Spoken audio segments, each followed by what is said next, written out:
Hey everybody, and welcome to the Mental Toughness and Body Show. My name is Rob Evans and I'm your weight loss coach, health strategist and internationally published author, helping take your life, your business, health, fitness, mindset and body from where you are right now to being unstoppable. And today, first up, I want to say firstly thank you to everybody that's been checking in with me. My daughter has been in hospital, my youngest one, 13-year-old, and she's been doing really well. And I have good news to say that she was able to come out of hospital yesterday. So she's at home and recovering and doing really well. Couldn't be prouder of her. Got a long way to go with her recovery, but she's doing super well. So thank you everybody from around the world checking in with me. It's truly appreciated, and much love to all of you. Today, I wanted to talk about your mountain. What is your mountain? Because when you're standing at the base of the mountain and you're looking up and you know what it is that you want is right on top of that mountain, that's when you develop this drive, this hunger, this energy to do absolutely anything and everything. Where I see people fail to achieve what's really important for them is that they don't make that big enough for them. They don't create this big dream, this big goal, this big wish it is that they want. And I find stories are just so powerful in helping create a lasting image for you. So I want to use an example of a coaching client that I'm working with right now. This particular person is aged in her 50s. She has wanted for years to lose weight, and she also needs to have a knee replacement. Now, she's in so much pain right now that she has these very unique, very expensive, they're $500 an injection into her knees, which fill it with like a I don't know what it's actually made of, but I'm going to say like a silicone or a putty that helps lubricate, helps provide a bonding agent, and when she's walking, it helps remove some of the pressure from her knees. Now, the more you have of these, the less effective they become. She's now in chronic pain, and she's been told that she really needs to have the knee replacement, but they don't really like to do knee replacements till people are like in their 60s, because you only really get one shot at it. So that's her situation.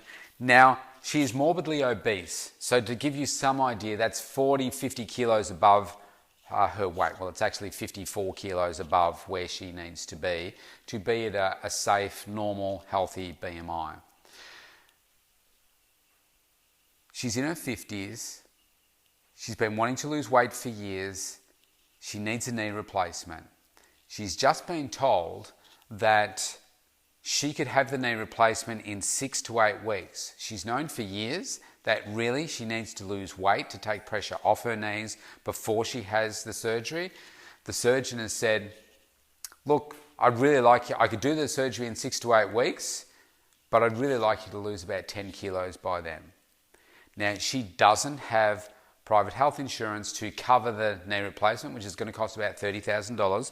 She doesn't have the money to pay for it.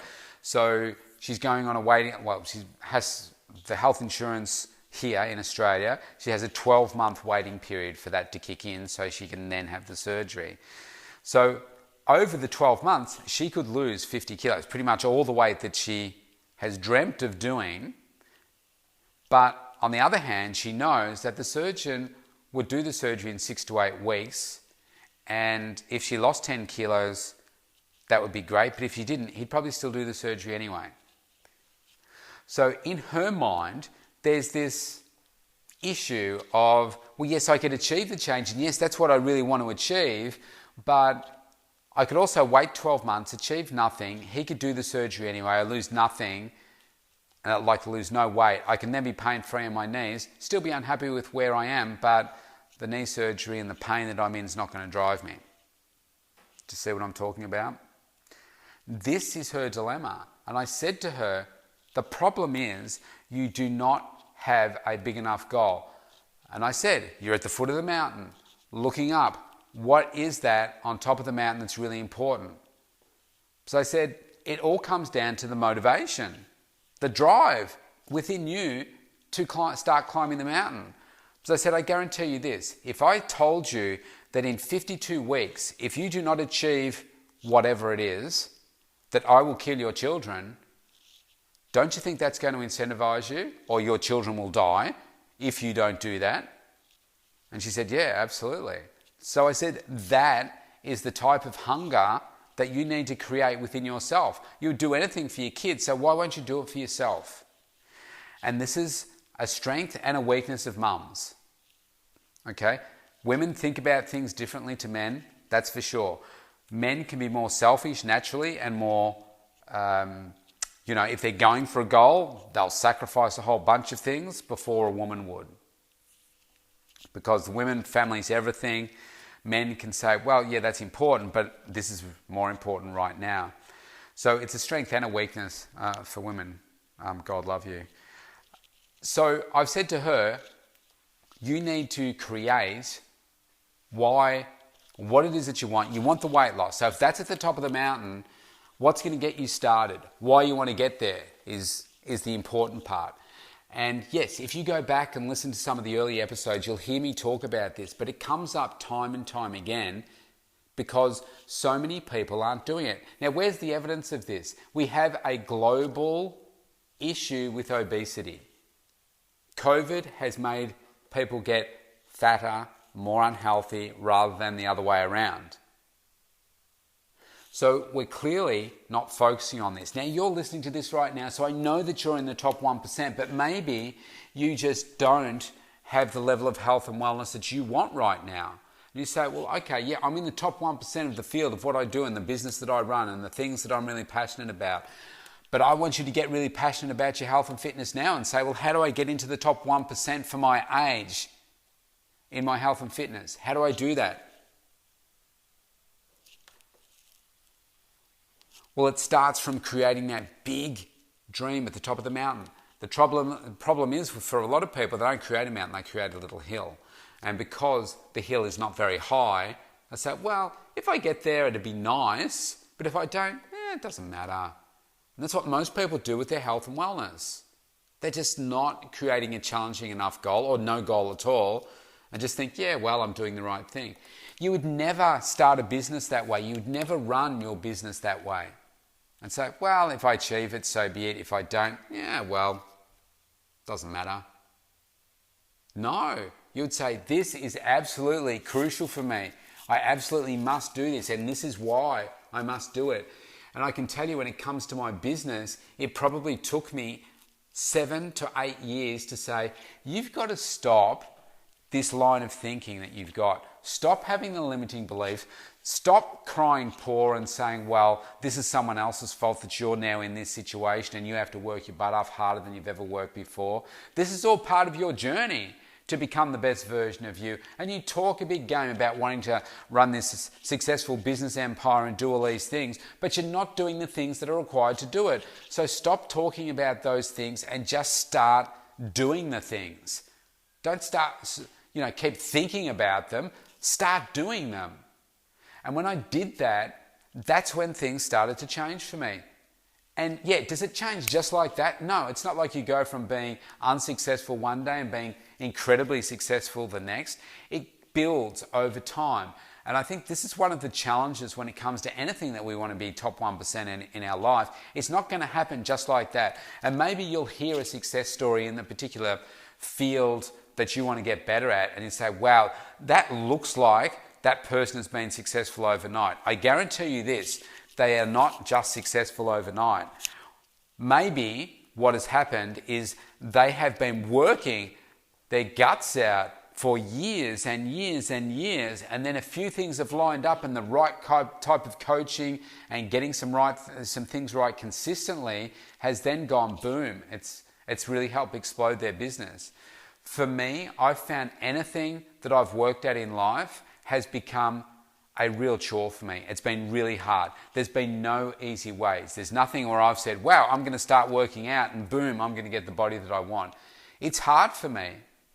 Yeah, I put on 10 kilos in 10 weeks. I'd never lifted weights before. And back in 1988, and my body started to change really quickly, but it wasn't like I had the body of my dreams like that. I knew it was something that was going to take decades of work, and the person I was working with at the time, he said, that's how you build quality muscle. It's over years and years and years. It's not the drugs, it's about, working hard, eating well, putting in the work and getting the results.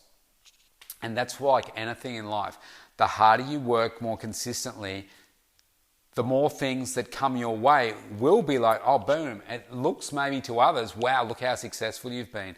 I did a presentation just yesterday to my previous corporate employer because they'd seen how successful I was in my business, and they wanted me to come in and talk to their staff about passion and drive and how you take that leap of faith and that big step and really go for what it is that you want in life. Because I was a chartered accountant and I decided to step outside my comfort zone hugely and just go for it and run my own business. I had no idea about running my own business, but I said, I'm going to do this and I'm going to make it work, because I was so passionate about wanting to be in control of my own destiny and be a success in the field that I was just so driven to be passionate about. I wanted to help other people, as many as I could, in this field. And even though it took me 7 to 8 years to get to the place where things have started to, work really well. Well, I reckon it's probably taken me 10, to be honest. It's been worth it. And every day my mindset has been, I'm going to improve every single day. I'm growing every single day. My hunger has never stopped to improve every single day. So let's go back to the foot of the mountain. You need to create that hunger for you to climb the mountain, because guess what? So few people can make it to the top of Mount Everest. So many people die on the way to get to the top of Mount Everest. But guess what? People do get to the top of Mount Everest. And if you've got the drive to do it, you will get there. Of course, it takes training, it takes preparation, it takes a team around you.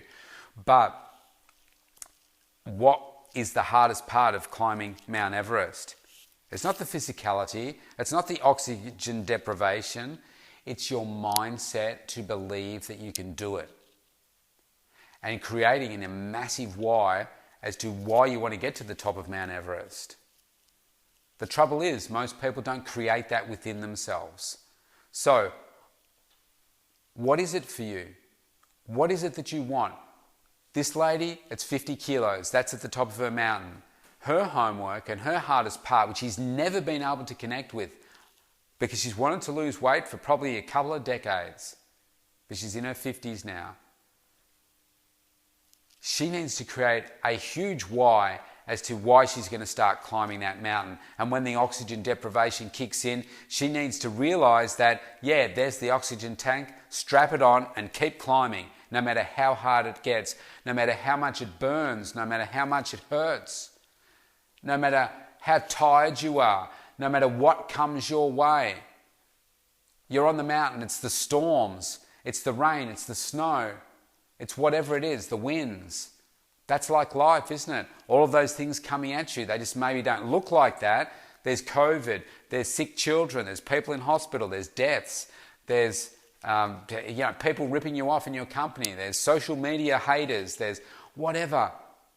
All of these things are designed to knock you off that mountain, just like the winds, the snow, the ice, the sleet, the oxygen deprivation, all of those things. But if you are hungry enough, you will keep going forward. So for her, I said to her, how are you going to turn this around? And I got a blank look and I said, okay, this is what you need to do. You need to get a notepad, or a notebook. I said, not a pad, so not something you tear off, something you keep. I said, find some quiet space and start writing down why this is so important to you. And I said, think about your knee being pain-free. I said, you're 52 right now. I said, where I see clients having problems or ex-clients have problems is when they hit 60 and beyond. I said, you are in such a high risk of having type 2 diabetes, cancer, stroke, high blood pressure, other related obesity illnesses. And I said, you may say to yourself right now, well, they may or may not come my way, but why leave that to chance? put yourself in the best possible position. You're in so much pain right now. You get your knee fixed, but then maybe there's something else.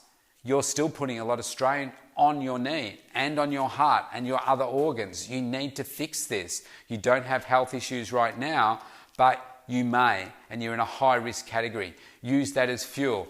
Wanting to hold your grandkids, wanting to see your kids get married, wanting to run around with your grandkids, wanting to do those things that you want to do with your partner, wanting to do those things that you want to do for yourself.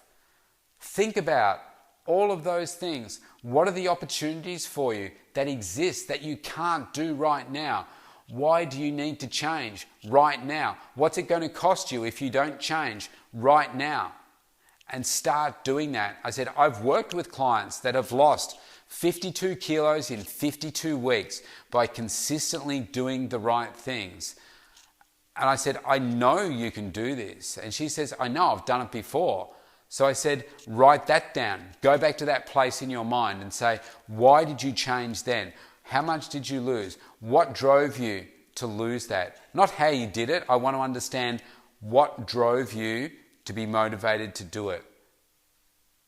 And when you can tap into that, that's when you get a deeper understanding as to what's going to drive you. Because until you do that, you will never ever change. And what absolutely underlines all of this is a deep desire to change. If you don't want to change and you think it would be nice to get what that is on top of the mountain, you won't get there. You don't accidentally climb Mount Everest. You don't just drive around and one day you find, oh, I'm at the top of Mount Everest. Wow, look at that, it's a nice view. It doesn't happen. You have to consciously work very hard to get there. Your goal right now is to pop something on top of Mount Everest and stand at the foot looking up at it with binoculars because you can't see it from below because it's 6 kilometers up. Actually, I think that's 6 kilometers above sea level. Anyway, it's a long way. You need a super powerful lens to be able to see what you've put on top of that mountain. Create the hunger. You're worth it. Life is short. Life is precious. But the reward is exponentially amazing. And you won't know until you get there.